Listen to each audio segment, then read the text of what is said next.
로마서 4장 1절부터 8절 다 같이 읽겠습니다. 그런즉 육신으로 우리 조상인 아브라함이 무엇을 얻었다 하리요? 만일 아브라함이 행위로서 의롭다 하심을 받았으면 자랑할 것이 있으려니와 하나님 앞에서는 없느니라. 성경이 무엇을 말하느냐? 아브라함이 하나님을 믿음에 그것이 그에게 의로 여겨진 바 되었느니라. 일하는 자에게는 그 삭시 은혜로 여겨지지 아니하고 보수로 여겨지거니와 일을 아니할지라도 경건하지 아니한 자를 의롭다 하시는 이를 믿는 자에게는 그의 믿음을 의로 여기시나니 일한 것이 없이 하나님께 의로 여기심을 받는 사람의 복에 대하여 다윗이 말한 바 불법이 사함을 받고 죄가 가려짐을 받는 사람들에게는 복이 있고 주께서 그 죄를 인정하지 아니하실 사람은 복이 있도다 함과 같으니라.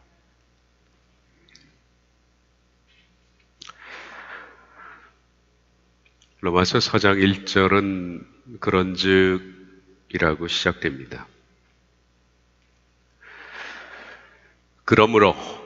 그러므로라는 단어인데 그렇기 때문에 로마서 4장은 지금 독립된 주제가 아니라 로마서 3장과 이어지는 말씀이라는 것을 아셔야 합니다. 로마서 3장에서 4장으로 우리가 지금 장을 나눴지만은 원래 성경에는 장절에 대한 구분은 없습니다. 4장이라는 그 개념을 가지고 보니까 3장과 연관성을 찾지 못합니다. 그러나 우리가 읽은 로마서 4장은 독립된 주제가 아닙니다. 그래서 로마서 3장에 연장선상에 있다는 겁니다. 바울은 로마서 3장에서 채 끝맺지 못한 말을 지금 4장에서 계속 이어가고 있는 겁니다. 지난 로마서 3장의 말씀을 간단히 축약해야만 또 4장을 이해할 수 있을 것 같아서 강의라는 것은 원래 지난번에 했던 것을 다시 연관시키기 위해서는 반복할 수밖에 없는 면들이 있다는 것을 기억하시기를 바랍니다. 로마서 3장 19절에서 끝절까지는 다음과 같은 말씀이 나왔습니다. 율법의 기능입니다. 먼저 19절부터 20절은 율법의 소극적 기능입니다. 말씀드렸던 것처럼 율법의 소극적 기능이라는 것은 사망 선고서입니다. 이 율법은 이방인에게는 하나님이 주신 것이 아니라 오직 유대인에게만 주신 것인데 율법은 너는 죽었다라는 사망고지서입니다. 그러므로 율법은 이 사망고지서는 절대로 사람이 의로워질 수 없습니다. 이 사망고지서 자체가 그 율법을 아무리 많이 행한다 할지라도 사람을 결코 살릴 수 있는 기능은 없다. 그래서 율법은 사망고지 곧 내가 죽었다라는 것, 다시 말하면 죄를 깨닫게 하는 기능이다 라고 말씀을 드렸습니다. 이어지는 말씀은 율법의 적극적 기능입니다. 율법의 적극적 기능은 사망고지서를 하나님께서 발부하셨기 때문에 사람들은 본능적으로 찾는 것이 그렇다면 나는 어떻게 하면 살아날 수가 있는가 하는 겁니다. 내가 죽었다면 그러면 나는 어떻게 살 수가 있는가? 그것이 바로 복음입니다. 그래서 구약 성경에는 율법과 함께 항상 같이 제시된 것이 복음입니다. 복음이 없이 율법만 제시하지 않았습니다. 그것이 하나님의 사랑의 방편입니다. 그래서 구약 성경에는 늘 율법이 있는 곳에는 복음이 있다. 구체적으로 나열은 지난 강의를 들어보시면 될 겁니다. 하나님께서 율법을 고지하신 곳에는 항상 복음도 함께 제시하셨습니다. 그러므로 사망고지서인 율법 때문에 사람들은 복음을 바라보게 되어 있다. 복음은 구원에 대한 하나님 말씀입니다. 하나님께서 사람을 구원하겠다는 말씀입니다. 그런데 이 구원은 두 가지로 이루어졌다라고 말씀을 드렸습니다. 첫째는 구속입니다. 구속은 복음의 시작입니다. 구속을 다른 말로 하면 속죄라고 불리운다고 그랬죠. 구원의 시작은 구속입니다. 그리고 또 그 구속 이후에 성화로 이루어진다. 그래서 구원은 이거 수학적으로 산술적으로 뭘 말하기는 좀 그렇지만 구속 더하기 성화다. 구속과 성화로 이루어지는 것이 구원이다. 여기서 구속이라는 것은 구원의 시작이며 구속은 오직 하나님께서만 하신 일이다. 여기에는 사람이 이 일에 있어서 참여하거나 돕거나 한 것은 없다. 그러나 구속 이후의 성화는 우리가 그 구속의 이 은혜에 반응해서 하나님께서 우리를 위해서 구속해 놓으신 그 은혜에 반응해서 내가 이루어가야 할 부분입니다. 성화라고 그렇게 부릅니다. 구속의 주체는 하나님이십니다. 인간이 아무것도 하지 않았기 때문에 구속의 주체는 하나님이시고, 그래서 이 구속을 가리켜서 오직 은혜라 그렇게 부릅니다. 오직 은혜입니다. 그러나 구속 이후에 성화의 주체는 바로 인간입니다. 그 구속을 받아들이고 그 구속의 은혜에 반응해서 구원이 요구하는 성화를 이루는 주체자는 바로 인간 자신이다. 그런데 우리 홀로 이 구원을, 이 성화를 이루어가는 것이 너무나 버겁고 힘든 일이기 때문에 예수님께서는 우리를 고아처럼 내버려 두지 않겠다. 내가 너희에게 돕는 보혜사를 보낼 것이다. 곁에서 돕는 자예요. 그래서 보혜사 성령님께서 성화의 주체자인 우리를 도우신다. 단 우리가 성화를 이루어가려는 애씀과 노력과 수고가 있을 때 성령님은 반드시 곁에서 도우신다. 그래서 성화는 치열한 복음이다. 그러므로 구원이라는 것은 우리 입장에서는 쉬운 복음과 더하기 치열한 복음입니다. 쉬운 복음이라는 것은 내가 하지 않은 오직 하나님이 하셨기 때문에 구속은 쉬운 복음입니다. 그러나 성화는 치열한 복음이다. 그런데 사람들은 이 성경을 잘못 알고 이해하고 있기 때문에 오직 하나님의 은혜로만 이루어진 구속에 대해서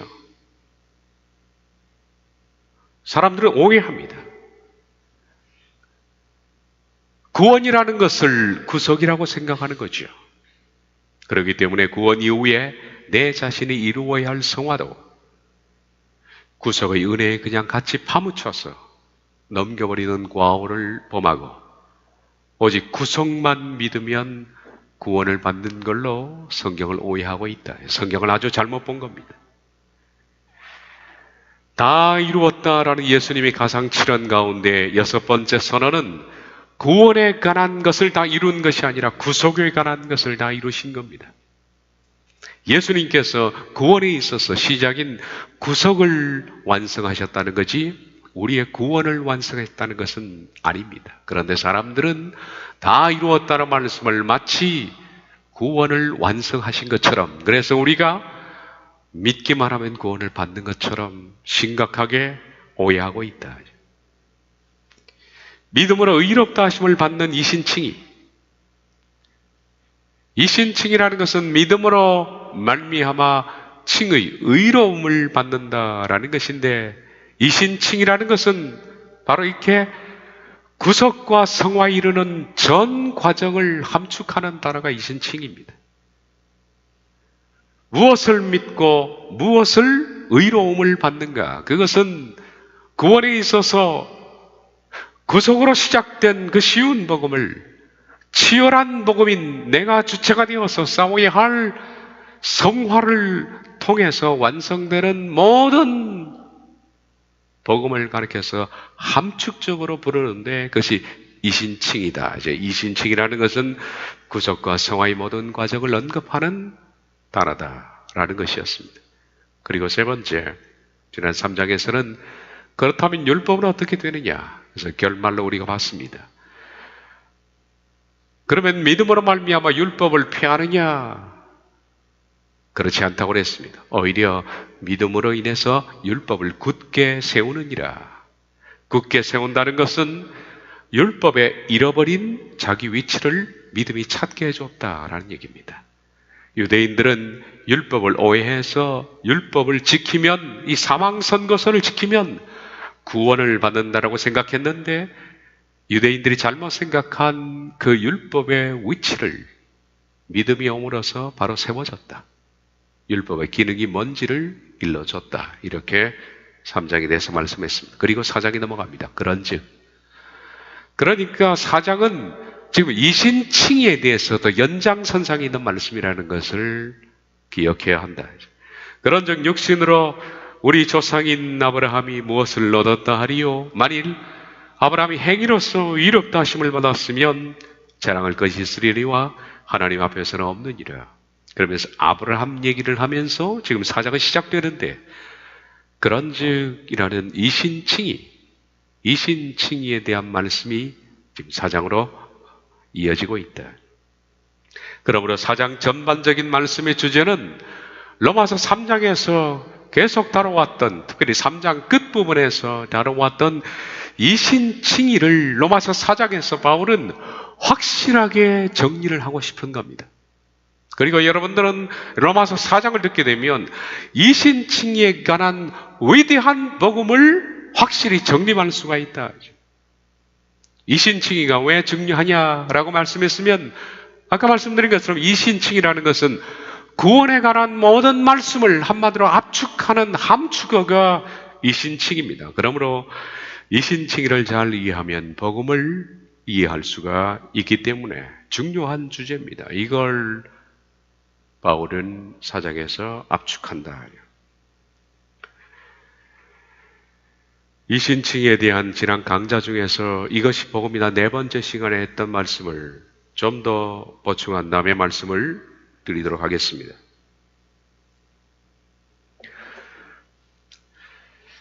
구속은 하나님이 하신 일입니다. 이것은 우리가 한 일이 아닙니다. 구속은 또한 하나님이 일방적으로 하신 것입니다. 우리와 상의하신 것도 아닙니다. 오직 하나님만이 하셨고 일방적으로 했습니다. 그리고 구속은 구원의 시작입니다. 구원의 전 과정을 구속이라는 것이 문을 열었습니다. 그래서 구속을 가리켜서 은혜라 그렇게 부른다. 이 구속은 우리가 한 일이 전혀 아닙니다. 구속의 주체자는 하나님이십니다. 그런데 구원이라는 것은 구속과 이어지는 성화로 이루어지는데, 우리는 구속을 가리켜서 성화라고 부르지 않습니다. 구속은 구속이고 성화는 성화입니다. 물론 믿음이라는 것은 예수 그리스도께서 값없이 십자가에서 피를 흘리사 우리를 사신 구속을 믿는 것에서부터 출발은 합니다. 그러나 그 구속에 있어서 우리가 그 구속을 시작한 것이 아니다. 그 구속은 오직 예수님께서 시작하신 것입니다. 그래서 우리에게는 이 구속에 있어서 어떤 노력이나 애씀이나 수고도 없었다. 그래서 구속은 항상 은혜라는 것이 함께 제시되어 있는 말이다. 구속에 관한 말씀을 할 때는 은혜가 항상 나온다. 또한 동시에 또 함께 나오는 단어가 값없이라는 단어입니다. 그래서 우리가 성경을 읽으면서 지금 구원에 있어서 구속을 말하는지 아니면 성화를 말하고 있는지를 잘 구별해서 읽어야 되는데, 구속에 대해서 말씀을 할 때는 항상 함께 나오는 단어가 하나님의 은혜, 너희가 그 은혜로 인하여 구속을 말하는 겁니다. 그리고 또 동시에 값없이라는 단어가 나온다. 우리가 값없이 시작한 것이 구속이니까. 그래서 구속은 항상 은혜 혹은 값없이라는 단어가 나오는데, 이것은 성화가 아니다. 예를 들면 로마서 3장 24절에 그리스도 예수 안에 있는 속량으로 말미암아 구속입니다. 하나님의 은혜로 값없이 의롭다 하심을 받은 자 되었느니라. 이것이 바로 구속에 관한 말씀이다. 그러나 믿음의 주체자, 성화의 주체자는 인간 자신이다. 구속에 대한 말씀을 우리가 값없이 은혜로 주신 하나님의 구속을 받아들이느냐 하는 것은 본인의 결정입니다. 그 은혜에 반응해서, 구속의 그 크신 은혜에 반응해서, 값없이 은혜로 주신 그 구속의 은혜에 반응해서 치열한 복음으로 내 자신을 죽이고 십자가를 메고 따라가는 그 치열한 복음을 살아가며 선택하는 것은 본인 자신의 몫이다. 거기에 대해서 반응하지 않는 자는 결국 구원에서 멀어지는 자요.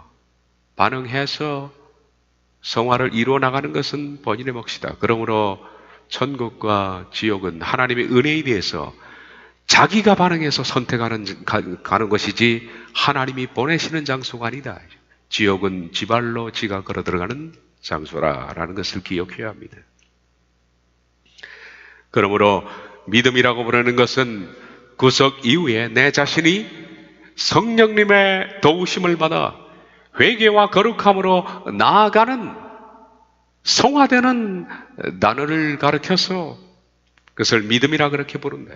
그런데 대부분의 사람들은 이 구절을 오해합니다. 믿음으로 의롭다 하심을 받는 것, 이 이신칭의를 마치 구속을 하고 생각해서 우리가 아무것도 하지 않아도 되는 것으로 생각한다. 이건 정말 성경에 대한 아주 지독한 잘못된 오해를 하고 있다. 그러나 로마서가 말하는 구원이라는 것은 예수님의 믿음과 그리고 나의 믿음으로 구원은 완성되는 것을 말합니다. 예수님의 믿음은 값없이 시작된 구속입니다. 물론 예수님의 값없이 시작된 구속은 우리 입장에서는 쉬운 복음입니다. 왜? 내가 한 것이었기 때문에. 나의 입장에서는, 인간의 입장에서는 그것은 값없는 복음입니다. 그리고 인간의 입장에서는 하나님의 은혜입니다. 그러나 예수님 자신에게는 이것은 순종과 목숨을 내어놓았던 치열한 문제였습니다. 그러므로 은혜, 값없는이라는 단어는 우리 편에서 볼 때 구속이 그렇다는 거지, 예수님은 그 구속을 이루기 위해서 치열한 싸움을 하신 겁니다. 겟세마네 동산 그리고 십자가에서 예수님께서 그 구속을 이루기 위해서 어떤 피나는 투쟁을 하셨는지를 우린 잘 알고 있습니다. 바로 그 구속과 더불어서 우린 성화라는 치열한 복음으로 이루어진다. 치열한 복음은 성경에서 항상 은혜, 값없는이라는 단어를 쓰지 않습니다.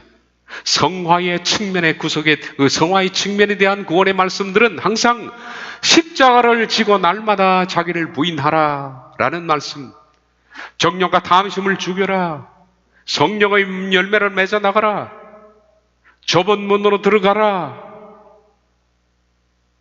두려움과 떨림으로 이루어라 하는 말씀과 항상 병행되는 말씀입니다. 이것이 바로 성화에 관한 말씀을 구원에 있어서 하고 있는 것이다 라는 것을 아셔야 한다. 그래서 구원에 있어서 구속을 말씀할 때는 은혜가 항상 언급되지만 성화에 대한 말을 할 때는 항상 치열한 복음, 두렵고 떨림, 십자가, 자기 부인, 날마다 죽는 것, 초사복종시키는 것이 강조가 됐다. 그런데 대부분의 사람들은 이 구원이 구속과 성화로 이루어진 것을 모르고 있습니다. 오해는 곧 사망을 낳습니다. 구원하면 그냥 구속 외에는 아무 생각이 없는, 그래서 그냥 방치해두고 살아가는 사람들이 참 많습니다. 칼빈주의는 예수님의 믿음과 우리의 믿음의 구분선을 없애버렸습니다. 칼빈주의 측면에서는 우리의 믿음은 강조하지 않는다. 이것이 칼빈주의의 무서운 교리다. 따라서 칼빈주의에 세뇌된 교인은 자신들이 믿어야 할 이 치열한 복음, 의무감, 책임감, 그리고 이 두려움을 망각한다. 그래서 구원에 이르는 믿음의 싸움을 하지 못하게 하는데, 이것이 칼빈주의를 통해서 역사하는 기막힌 사탄의 전략이다 라고 볼 수가 있습니다. 이제 로마서 4장을 시작하면서 이신칭의에 대해서 바울이 이어서 말합니다. 로마서 4장에서 그 중요한 이신칭이 복음을 함축하는 단어, 복음이란 무엇인가? 그것은 구속과 성화로 이루어지는데 구속과 성화의 전 과정, 구속으로부터 시작돼서 그것을 반응하여 성화해서 마침내 성화의 완성인 의롭다 하심을 받는, 칭의는 종말적인데 마침내 의롭다 하심을 받는 전 과정을 가리킨 단어가 이신칭입니다. 이 이신칭에 대해서 사장은 얘기하면서 이와 같은 내용을 우리에게 고지해주고 있습니다. 첫 번째, 4장 1절부터 16절은 이신칭의의 시작에 대해서 말합니다. 이신칭의는 어떻게 시작되었는가? 그리고 우리가 읽은 말씀이 바로 아브라함의 신뢰를 된 겁니다. 오늘은 1번을 볼 겁니다. 그리고 이신칭의에 대해서, 그 시작에 대해서 다윗은 시편에서 어떻게 고백했는가? 4절부터 8절까지를 볼 겁니다. 그리고 9절부터 16절까지 이신칭의의 시작은 언제부터인가? 어쩌면 아브라함과 다윗의 고백, 이 말씀에 다시 반복이 되겠습니다마는 이신칭의의 시작은 언제부터인가 하는 말씀을 다시 한번 바울이 강조합니다. 그리고 두 번째, 이신칭의의 완성에 대해서 17절부터 22절에서 말씀을 하고 있고, 그리고 세 번째, 이신칭의의 입법은 지금까지 설명했던 22절까지, 4장 1절부터 22절까지의 모든 이신칭의의 내용은 인간 가운데 어떤 사람도 예외가 없다. 모든 사람들은 이 법을 따라야 한다. 라는 것이 4장 23절부터 25절까지의 내용인데, 그러므로 이신칭의에 관한 말씀이 바울에 의해서 정립이 되는 겁니다. 오늘은 먼저 이신칭의의 시작, 4장 1절부터 16절 가운데에서 아브라함의 예, 1절부터 3절을 보겠습니다. 그런즉 육신으로 우리 조상인 아브라함이 무엇을 얻었다 하리요? 만일 아브라함이 행위로서 의로부터 하심을 받았으면 자랑할 것이 있으려니와 하나님 앞에서는 없느니라. 성경이 무엇을 말하느냐? 아브라함이 하나님을 믿음에 그것이 그에게 의로 여겨진 바 되었느니라. 그런즉 육신으로 우리 조상인 아브라함이 무엇을 얻었다 하리요? 이 말씀을 먼저 보겠습니다. 먼저 우린 육신이라는 단어부터 정립하는 게 좋을 것 같습니다. 육신으로 카타사르크스인데, 이게 바로 육신으로 번역된 단어가 육체입니다. flesh입니다. 성경에는 몸이 나옵니다. 우리의 몸입니다. 바디를 소마라 그렇게 부릅니다. 이게 몸이고요. 육체, 몸입니다. 그래서 또 몸 말고 사람의 몸속에 있는 타락된 정신이 있습니다. 정신. 그것은 소마가 아니라 sarcas입니다. 영어에서는 body가 아니라 flesh라고 그러죠. 이것은 사람의 속에 있는 타락된 정신입니다. 그리고 혼이라는 단어는 나오는데, 푸시케, 혼은 이 번역은 soul로 번역을 했습니다만은 원래 혼은 살아있는 생명체입니다. 그 soul이라는 번역은 별로 좋은 번역이 아닌 것 같습니다. 그냥 living creature입니다. 살아있는 생명체. 그래서 성경에 표현해 하자면 여기에 혼들이 몇 명 앉아 있다 이렇게 표현하는 겁니다. 살아있지 않습니까? 몇십 명의 혼이 있습니다. 이렇게 표현하는 거예요. 방에 3명이 있으면 3명의 혼이 있습니다. 그게 바로 혼입니다. 그러니까 산 생명체를 혼이라고 부른다. 영은 우리가 아는 대로 영혼입니다. 정확하게 말하면 영혼이라는 단어는 옳지 않은 얘기입니다. 왜냐하면 영은 영이고 혼은 혼입니다. 그런데 우리들은 편의상 영을 영혼이라고 부르지 않습니까? 그러나 정확하게 말하자면 영입니다. 나의 영을 그래야지, 나의 영혼을 하면 영혼은 서로 믹스가 안 되는 단어죠. 그런데 이 가운데에서 육체 혹은 육신으로 번역된 이 살크스라는 단어, 타락된 정신 말입니다. 그런데 한글 개혁 성경에는 이 구분이 없이 번역이 되어 있다. 육체나 육신이나 똑같이 쓰고 있습니다. 어떤 부분에는 육신으로, 어떤 부분에는 육체로 이렇게 번역을 해놓고 있습니다. 근데 육신은 실은 몸에 가깝습니다. 육신 그러면 body입니다. 우리 몸입니다. 타락된 정신, 육체는 바로 우리 정신을 말합니다. 좀 구별을 했으면 좋겠다는 겁니다. 육체가 flesh입니다. 구별을 해놓고 보면 로마서 4장 1절이 좀 더 뚜렷하게 이해가 된다. 이제. 로마서 4장 1절에 나와 있는 육신으로 우리 조상 아브라함이 할 때 이 육신은 body가 아니라 flesh입니다. 쌀 같습니다.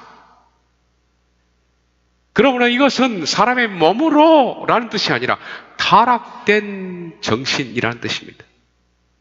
타락된 정신세계. 그러므로 육신으로 우리 조상인 아브라함이라는 이 뜻은 타락한 아브라함이라는 뜻이 됩니다. 구별하지 않으면 무슨 뜻인지 잘 모르죠. 다시 보겠습니다. 그런즉 육신으로 우리 조상인 아브라함이 바디가 아닙니다. 따라서 그러므로 타락한 조상 아브라함이 무엇을 얻었다 하리요? 라는 뜻이 된다. 바울이 말하는 것은 인간이 타락했는데 무엇을 얻을 수 있겠느냐라는 것이. 아무리 믿음의 조상이라 할지라도 아브라함이 타락했는데 타락한 아브라함이 하나님의 구속에 있어서 그가 뭐를 이뤄낼 수가 있느냐? 구속이라는 하나님의 위대한 구원의 시작에 있어서 아브라함이 무엇을 참여할 수가 있느냐? 이신칭의 가운데에서 먼저 아브라함이 구속에 무슨 영향을 끼칠 수가 있을까? 왜? 그는 타락했기 때문에. 그런 뜻이 됩니다. 아브라함뿐만 아니라 타락한 인간 모두가 무엇을 얻어낼 수가 있을까? 구원에 있어서. 죄의 지배를 받고 있는 인간의 본성이 타락한 육체의 소욕과 충동 속에 있는 인간의 본성에서 도대체 하나님의 구속에 관해서 그가 무엇을 얻어낼 수 있고 무엇을 참여할 수 있을까라는 얘기입니다. 따라서 타락한 인간은 이신칭의 시작인 구속에 어떤 영향도 미칠 수가 없다라는 얘기입니다. 이 얘기가. 구속에 있어서 구속의 시작, 그리고 구속의 진행, 구속의 완성, 구속의 시작은 아버지 하나님께서 먼저 인간을 위해서 예수 그리스도를 보내어서 구속을 시작하셔야겠다는 계획을 가짐으로써 구속은 시작됐습니다. 진행은 아버지께서 아들을 이 땅에 보내셔서 그 아들을 십자가에서 죽이심으로 구속을 진행했습니다. 그리고 완성은 그분께서 부활하심으로 구속은 완성이 되었습니다. 이 모든 구속은 오직 성삼위 하나님의 작정 속에서 하나님이 하신 일이다. 4장 2절을 보면 만일 아브라함이 행위로서 의롭다 하심을 받았으면 자랑할 것이 있으려니와 하나님 앞에서는 없느니라. 지금 이 얘기는 구속에 관한 얘기입니다. 구원에 관한 얘기가 아닙니다. 왜냐하면 아브라함이 행위들로부터 의롭다 하심을 받았다면 자랑할 것을 가지고 있기 때문이다. 그러나 하나님을 향해서는 아니다. 라는 것이 지객입니다. 이신칭의 시작은 아브라함의 행위들이 전혀 포함되지 않았다는 겁니다. 만약에 이신칭의 시작인 구속에 아브라함의 어떤 조그마한 행위라도 포함이 되었다면 자랑할 것을 가지고 있는 겁니다. 그것은 나도 했다는 거죠. 나도 구원의 시작인 구속에 있어서 참여했다는 겁니다. 그러나 그것이 없다는 겁니다. 하나님을 향해서는 아니다. 그것은 이신칭의 시작인 구속에 있어서 하나님의 행위들이 전혀 포함되지 않기 때문에 하나님을 향해서는 아니다. 하나님 향해서 자랑할 것이 없다. 그런 뜻입니다. 이어서 3절 성경이 무엇을 말하느냐? 아브라함이 하나님을 믿음에 그것이 그에게 의로 여겨진 바 되었느니라. 성경의 선언에 의하면 이신칭의 시작에 있어서 아브라함은 아무것도 한 것이 없습니다. 성경이 말씀하는 것이 무엇이냐? 아브라함이 구속에 있어서 뭘 했느냐? 그가 한 것은 단지 믿은 겁니다. 믿었더니 그에게 의로 여겨진 바 되었느니라. 단지 그는 믿었습니다. 그랬더니 하나님께서 의로 여기셨는데 그것이 전부입니다. 여기서 중요한 단어는 의로 여긴 바 되었느니라. 여겨진 바 되었느니라. 의로 여겨진 바 되었는 것은 칭의가 아닙니다, 여러분. 사람들이 잘못 4장 3절을 이해해서 아브라함이 믿었더니 그가 칭의, 의로움을 받았다 라고 생각하지만 여기 칭의라는 단어가 없습니다. 뭐라고 말합니까? 의로 여겨졌다는 거지 여겨짐과 칭의, 의롭다고 부르는 것은 다른 거예요. 여겨진 것과 칭의, 의로움을 선포하는 것은 다른 얘기입니다. 의로 여겨진 바 되었느니라. 의로 여겨진 바 되었느니라는 것은 로게스테 아우트 에이스 니카요슈네, 니카요슈네 맨 마지막에 있는 것이 의미이다. 에이스라는 것은 어딜 향하여라는 거예요. 의를 향하여. 그러므로 의를 향하여 직역하면 의를 향하여 로게스테는 제가 설명하겠습니다만은 그에게 간주하셨느니라 라는 뜻입니다. 의로 여겨진 바 되었느니라. 아브라함에게 의를 향하여 간주하셨다라는 것입니다. 이것은 칭의의 시작입니다.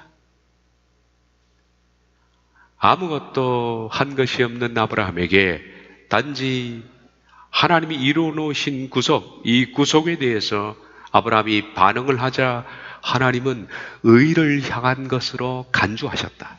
이게 의로 여기신 겁니다. 말씀드린 것처럼 의로 여긴 것과 칭의는 다른 문제라. 의를 향하여 간주하신 것인데 간주하셨다라는 뜻은 러기즈마이라는 뜻은 그렇게 레콘 헤아려 하나님이 헤아렸다. 아 그랬구나. 그렇게 하나님께서 생각하셨다. 카운트. 그리고 서포즈한 뜻은 상상하셨다. 이것은 칭의가 아닙니다. 의를 향한 것으로 하나님께서 여기신 겁니다. 생각하신 겁니다. 다시 말해서 이신칭의 시작인 구속에 있어서 인간이 믿음으로 반응하면 칭의가 선언되는 것이 아니라 의를 향하여 가는 것으로 하나님이 여겨주시는 겁니다. 그는 지금부터 치열한 의의 싸움을 해야 합니다.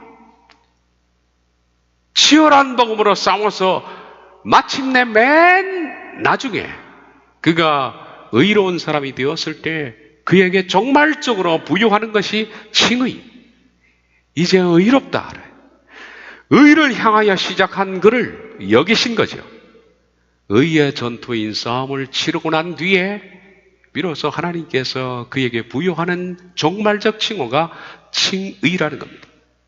그러므로 아브라함이 예수 그리스도의 구속에 대해서 반응을 했을 때 하나님께서 의로 여기신 것은 칭의가 아니라 의를 향하는 방향 전환을 시작했다는 것을 하나님께서 인정하신 것이다. 별것 아닌 것 같은 단어, 정말 중요한 단어입니다. 칭의는 종말적이다. 4장 3절에 성경이 무엇을 말하느냐? 아브라함이 하나님을 믿음에 그것이 그에게 의로 여기지 마. 의를 향한 것으로 여긴 것으로 말씀을 하셨는데 이 말씀의 배경이 되는 창세기 15장으로 가서 우린 구체적으로 이 말씀을 좀 확인을 해야 되겠다. 창세기 15장 1절에서 6절을 보면 이와 같은 말씀이 나옵니다. 이후에 여호와의 말씀이 환상 중에 아브라함에게 임하여 이르시되 아브라함아 두려워하지 말라. 나는 내 방패여 너희 지극히 큰 상급이니라. 아브라함이 이르되 주 여호와여 무엇을 내게 주시려 하나이까? 나는 자식이 없사오니 나의 상속자는 이 다메섹 사람 엘리에셀이니이다. 아브라함이 또 이르되 주께서 내게 실을 주지 아니하셨으므로 내 집에서 길린 자가 내 상속자가 될 것이니이다. 여호와의 말씀이 그에게 임하여 이르시되 그 사람이 내 상속자가 아니라 내 몸에서 날 자가 내 상속자가 되리라 하시고 그를 이끌고 밖으로 나가 이르시되 하늘을 우러러 무뼈를 셀 수 있나 보라. 또 그에게 이르시되 내 자손이 이와 같이 같으리라. 아브라함이 여호와를 믿음에 하나님이 해놓으신 것을 믿으니 하나님이 해놓으신 것이 뭔지는 좀 이따 나옵니다. 아브라함이 여호와의 모든 것을 믿었습니다. 믿었더니 여호와께서 이를 그의 의로 여기신 겁니다. 의로 칭한 것이 아니라 칭의가 아니라 의로 여기신 겁니다. 이 뜻은 제가 설명을 했죠. 의를 향한 것으로 간주하신 겁니다. 이제부터 시작됐다는 겁니다. 그러므로 하나님은 일신칭인 시작인 구속에 있어서 아브라함이 믿음으로 반응하자 의를 향한 방향 전환이 이루어진 것으로 간주하셨다. 이어지는 말씀에서 하나님은 의가 뭔가 하는 것에 대해서 이와 같은 실증적인 예를 통해서 말씀했는데 이 구속에 있어서 아브라함이 구속을 믿었는데요. 구속에 있어서는 아브라함이 전혀 개입하지 못하도록 하나님이 하셨다. 이어지는 말씀은 9절부터 17절입니다. 여호와께서 그에게 이르시되 나를 위하여 3년 된 암소와 3년 된 암염소와 3년 된 순양과 산비둘과 집비둘기 새끼를 가져올지니라. 아브라함이 그 모든 것을 가져다가 그 중간을 쪼개고 그 쪼갠 것을 마주 대하여 넣고 그 새는 쪼개지 아니하였으며 솔개가 그 사체 위에 내릴 때에는 아브라함이 쫓았더라.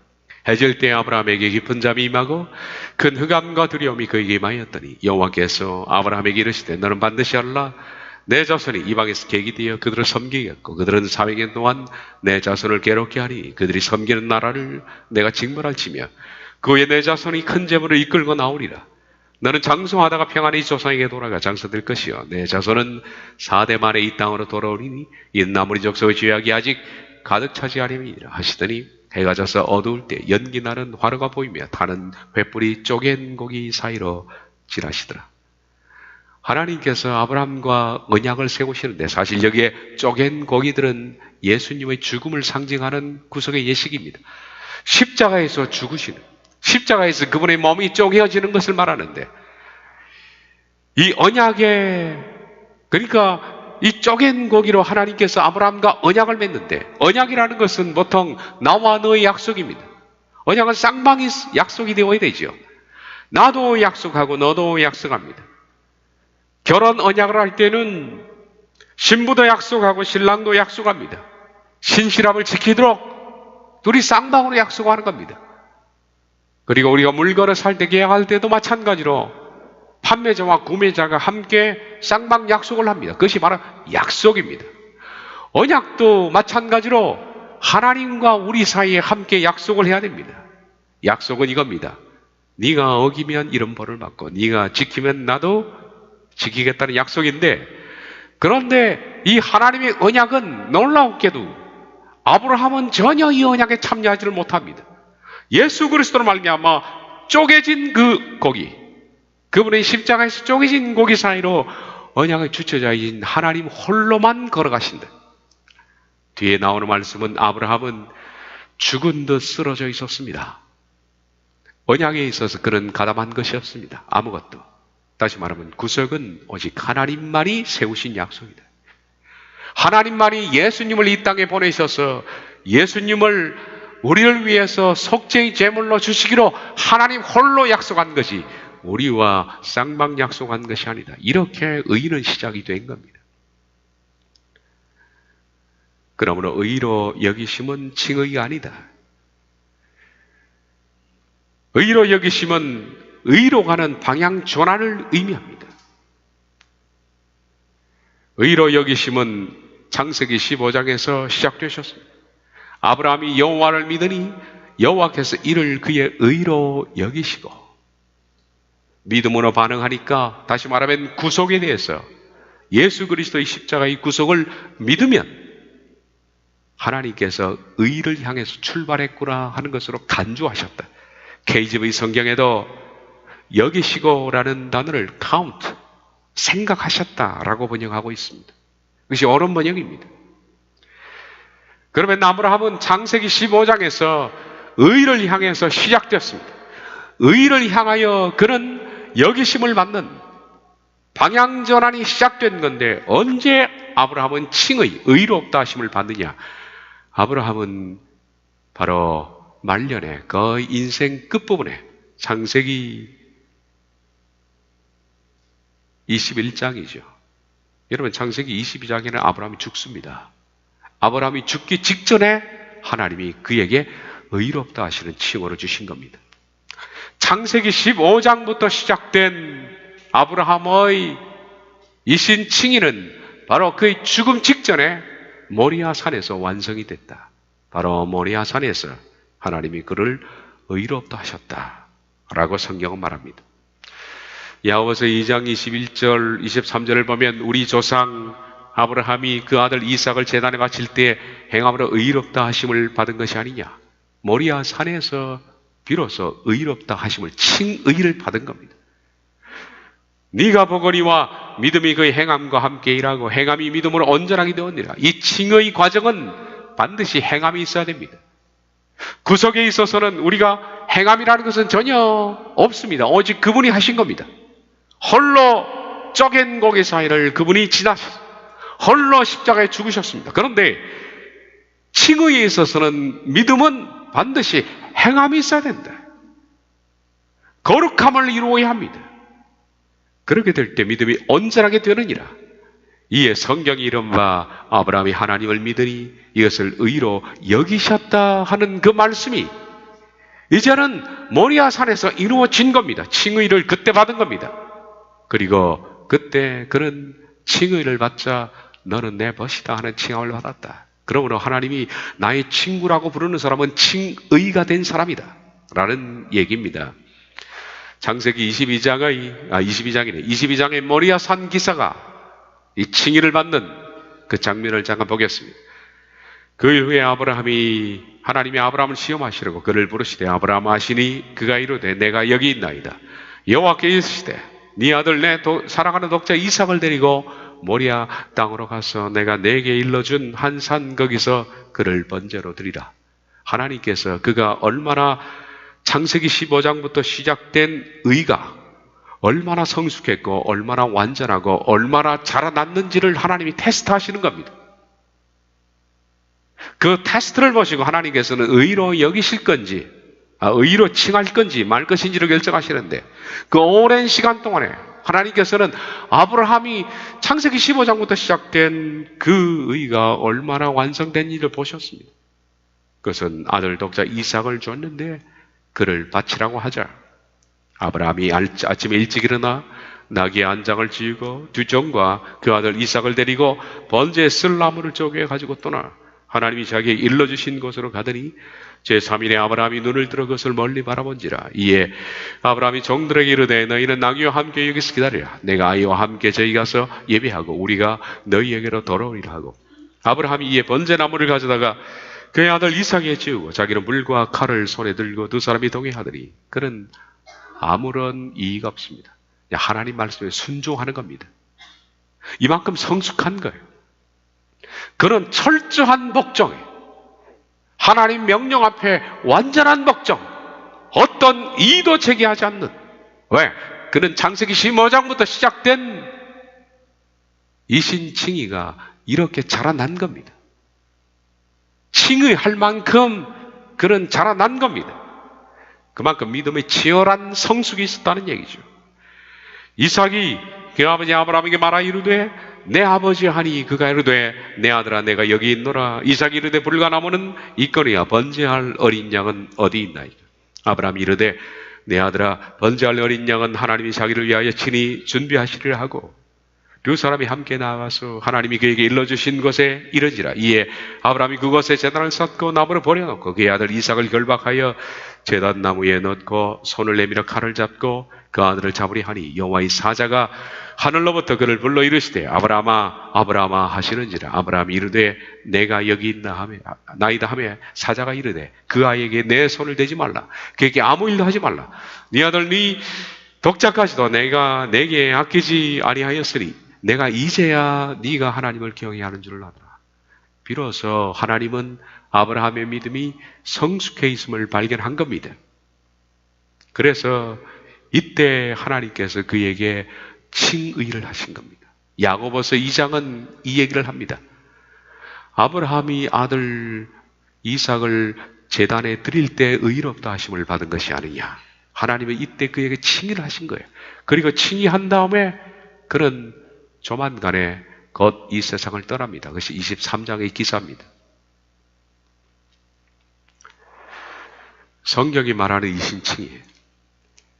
하나님의 구속을 우리가 인식하고 이해하고 동의하고 확신하는 것에서 의롭다 하시는 칭의가 시작되는 것이 아니라 이해하고 구속을, 다시 말하면 예수 그리스도의 십자가를 나를 위해서 몸을 찢으신, 몸이 쪼개어진 그 값없는 하나님의 은혜, 예수 그리스도의 그 구속의 은혜를 우리가 인식하고 이해하고 내 마음으로 동의하고 또 확신하는 것에서 칭의가 아니라 칭의의 의롭다함을 여기시는 것이 시작된다.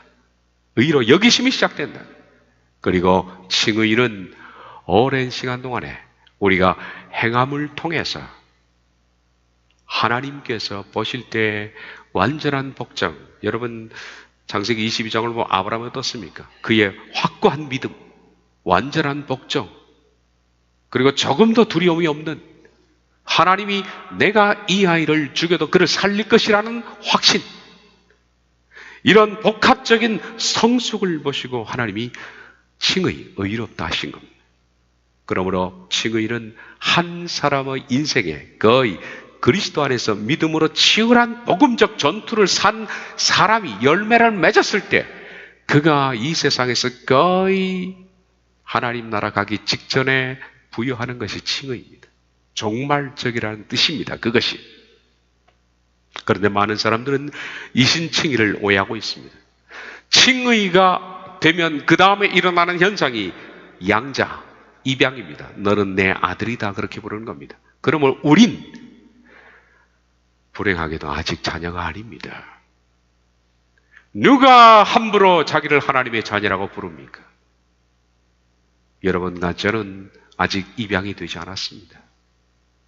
아직 칭의도 받지 못했기 때문에 이 어설픈 믿음으로 무슨 우리가 하나님의 자녀입니까?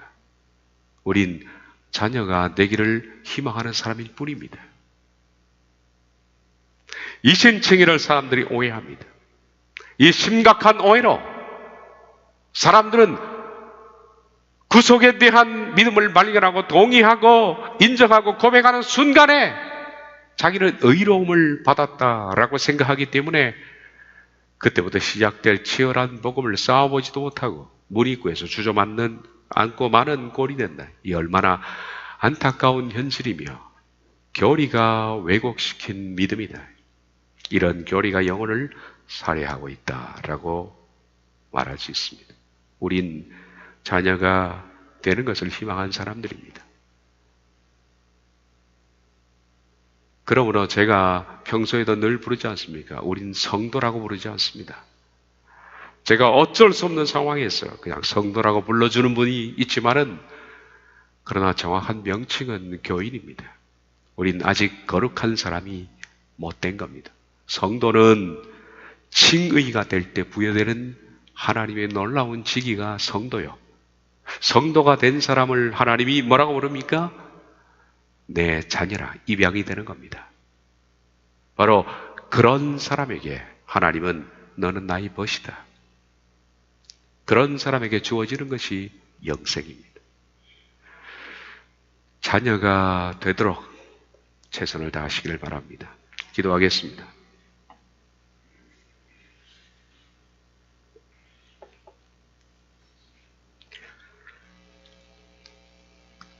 두렵고 떨림으로 너희 구원을 이루라 라는 말씀을 우리가 상고해 보면서 이신칭의 이 치열한 전투를 우리가 그 속에 값없는 은혜를 바탕으로 해서 그 은혜에 반응해서 이루어내게 해 주시옵소서. 우리 모두가 종말론적으로 하나님께 의롭다 칭함을 받는, 그리하여 하나님의 자녀가 되는 권세를 누리게 하옵소서. 예수님의 이름으로 기도하옵나이다. 아멘.